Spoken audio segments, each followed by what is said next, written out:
Good morning, guys. Welcome to This is Football, your one-stop shop for all your football news. Now, this weekend, we've got some really good games coming up. Thank you for everyone that tuned into my video yesterday previewing the Liverpool-Norwich game. I really do appreciate it. Thank you for the likes. Thank you for the subscriptions. If you guys are really enjoying this content, then please like, share, and subscribe, please, because that's gonna be the best way you can support me. So, to give you a bit of an update on the channel as well, we've got a guy coming on board that's going to be doing some Tottenham Hotspurs content really soon. So he's going to be doing the next game for Spurs. So for today, it's just going to be me, and the next one's going to be covered by him. We also have a Manchester United guy that's going to be coming on to deal with some United content specifically for you. So, moving on, Liverpool, amazing game. I'm going to do a review video later on today discussing what happened in the Liverpool game, how they managed to beat Norwich the way that they did, and if Liverpool fans should really be worried about the defensive display that we showed as well. There's a lot to go over in that game, so please tune in for that video. We're going to be releasing that one later on today. So, today we've got some interesting matches coming up, and also tomorrow we're going to start off very quickly with West Ham against City. That game is coming up. Now, from me releasing this video, the lineup has come out. A few surprises. No Aguero. Some people are really surprised. I know that's killed a lot of fantasy football league teams. Not mine, because I had a dark feeling he wasn't going to play. So, but yeah, no, there's no Aguero. There's also no. I don't know if it's David Silva that's out as well. Let me go back and have a quick look at this, because I know we've got obviously Sané's out as well. Yeah, Bernardo Silva is not in the starting lineup as well. It's shocked a few people. So it's a bit interesting, actually. City starting with Mahrez out wide. They've got the new guy, Rodri, at the base. Now, for me, De Bruyne is the man to watch in this game. Watching Liverpool against City in the Charity Shield, one thing that I liked that Aguero seemed to do De Bruyne did all day long, is he sat deep, he conducted play in a good way. And the first opportunity he got to get in and around the area, what he did really well was he took advantage of the fact that City play very, very wide with the forwards.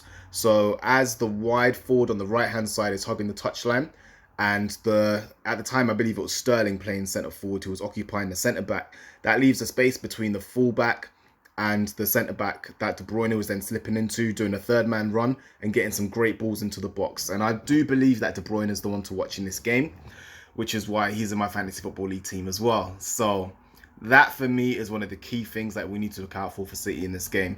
Those runs between the centre-back and the full-back, where Liverpool did get a bit exposed in the Charity Shield game. So, yeah, if West Ham can deal with that threat well, I think they can close this game off, potentially get a draw, maybe even win. One thing with West Ham that I'm looking forward to seeing is their new boy. This guy, Hala, is... I've seen him before and he is the truth. This guy is going to be a bit of a problem in the Premier League. Keep an eye on him. Fantasy Football League guys, if you want a top tip for me, have a look at this guy, because he is a top talent. As well as Keane, that's gone over to Everton. I was debating having a crack at him, but I wasn't too sure if he was going to start this week, so I've left that one alone for now. But two top tips there. Keep an eye on both those players, because they are both big, big prospects. Now, if you want a prediction from me, it's tough, man. It's tough, because West Ham need a bit of time to get into a bit of a rhythm. Their midfield looks really, really good. Really, really good. It's good to see Wilshere in there. Declan Rice, obviously, is a great talent. Lanzini. I mean, their midfield looks really, really good. Their defence, I'm glad they kept Issa Diop, because he is a great talent at centre-back as well. I know that United looked at him over the transfer window. In the end, they got a great deal from Maguire. So it's going to be interesting to see how West Ham defend, because it looks like they're playing a 4-5-1. So in the defensive transition, whether they're going to block that off to a 5-4-1 or just keep it as a 4-5-1, or maybe even drop into a 4-4-2. We're going to see as that game goes. It's coming on in the next 15 minutes. So we're looking forward to seeing how that one goes. As a Liverpool fan, I would like to see a West Ham win or even a draw. I can see a lot of goals in this game. If you're asking me how this game is really going to go, my prediction as it stands at the moment is it's going to be 3-2 to Manchester City. And if you want me to talk with my heart and what I'm hoping as a Liverpool fan, I'm going to say a 2-2 draw. So that's my score prediction and what I feel is going to happen in the West Ham-Manchester City game today. Lunchtime kickoff.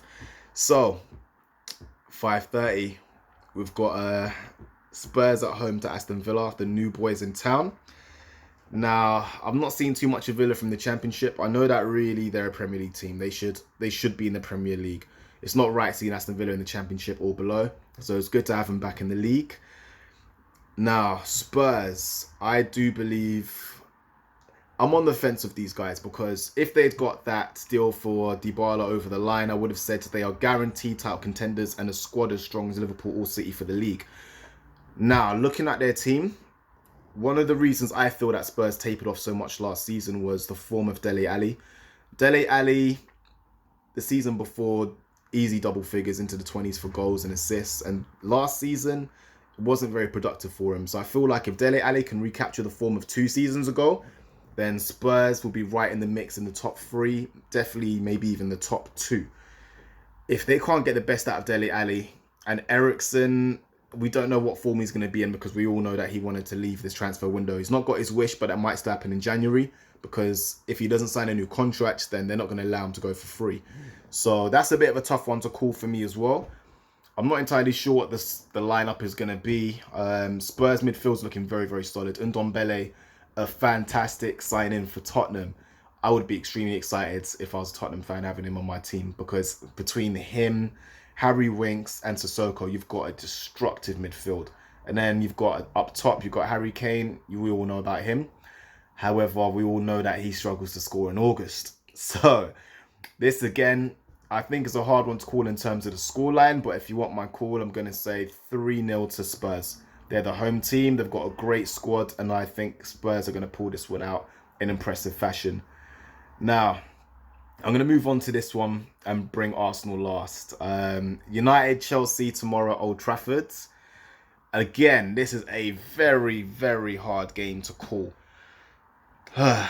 With United, right, up until about 3-4 days ago, my top 4 prediction was in no particular order: Liverpool, City, Spurs and United. Because I felt United were going to pull in Dybala. They were going to probably bring in Bruno Fernandes as well. And if Pogba left, they probably would have brought in Milinkovic-Savic. Now, none of that has happened. So what we're now seeing is a poor man's midfield.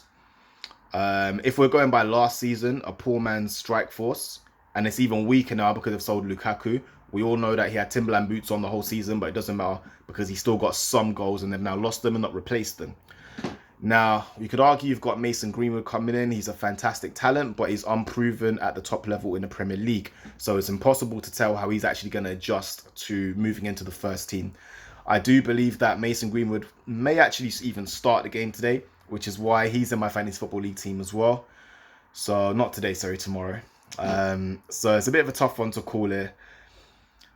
Chelsea, again, very tough to call. They've lost their best player from the last 6 seasons. Been absolutely fantastic for them. They've got Pulisic in, but again, he's probably going to need a bit of time to adjust to the Premier League, and we don't know how that's going to go. So it's very difficult to see how this is going to go.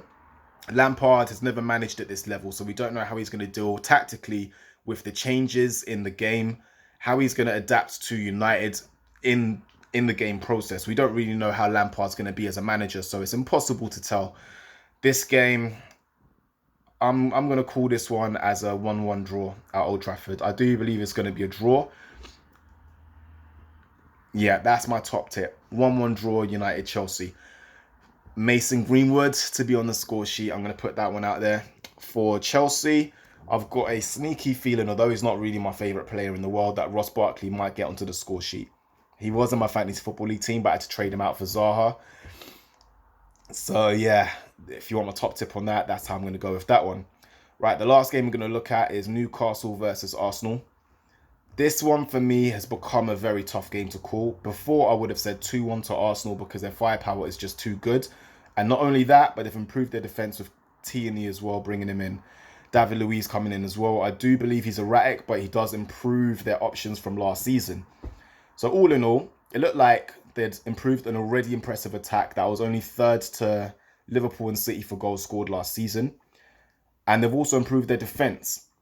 Now, Newcastle away for any of the top teams is always going to be difficult. But again, difficult to call because Rafa Benitez is now left. And we don't know how Newcastle's going to adapt defensively because we all know that Rafa Benitez is an absolute master when it comes to setting up a team for the low block.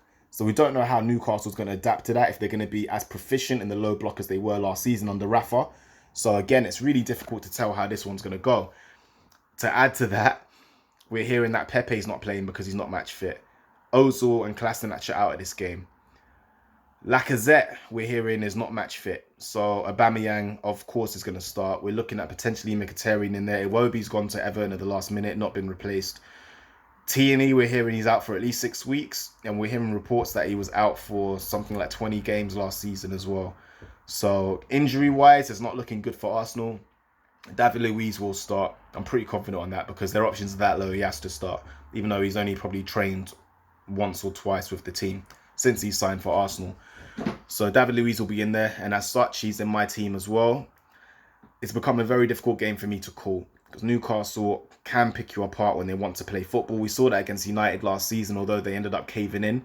But Newcastle can play ball. Shelvey, on his day, is a quality midfielder. Off his day is rubbish. Believe me, I know. I saw him at Liverpool. So, again, very, very difficult game to call. But if you want my top tip on this one, I'm going to go with 1-1. And it's going to be a hard-fought 1-1.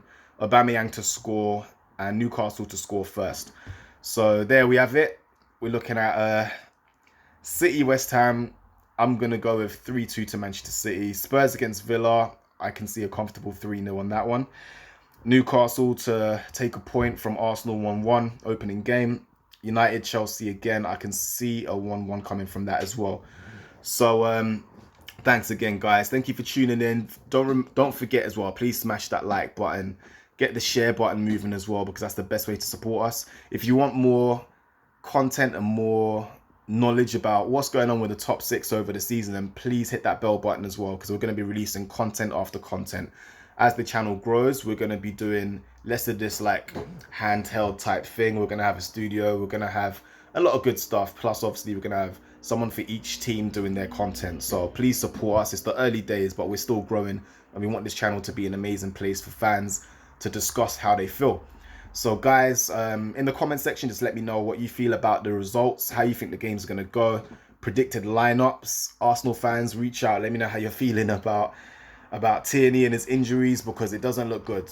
It doesn't look good. It looks like Kim Kallstrom all over again. I hope it's not, because Tierney for me could be the next Robertson. Do you know what I mean? So time will tell. Time will tell. Pepe, great signing, not injured, just not match fit, so that's not a big issue for you as well. So guys, enjoy the games over this weekend. All I can say is thank God the Premier League is back. The transfer window was an absolute madness, especially for you United guys. So yeah guys, tune in. I'll be back to do a review video for the Liverpool Norwich game as well, to go in depth on the tactics, how that game played out, how Liverpool got the win, and what we can expect from Liverpool this season. So guys, thank you for tuning in once again, and I'll see you soon. Take care. Bye bye.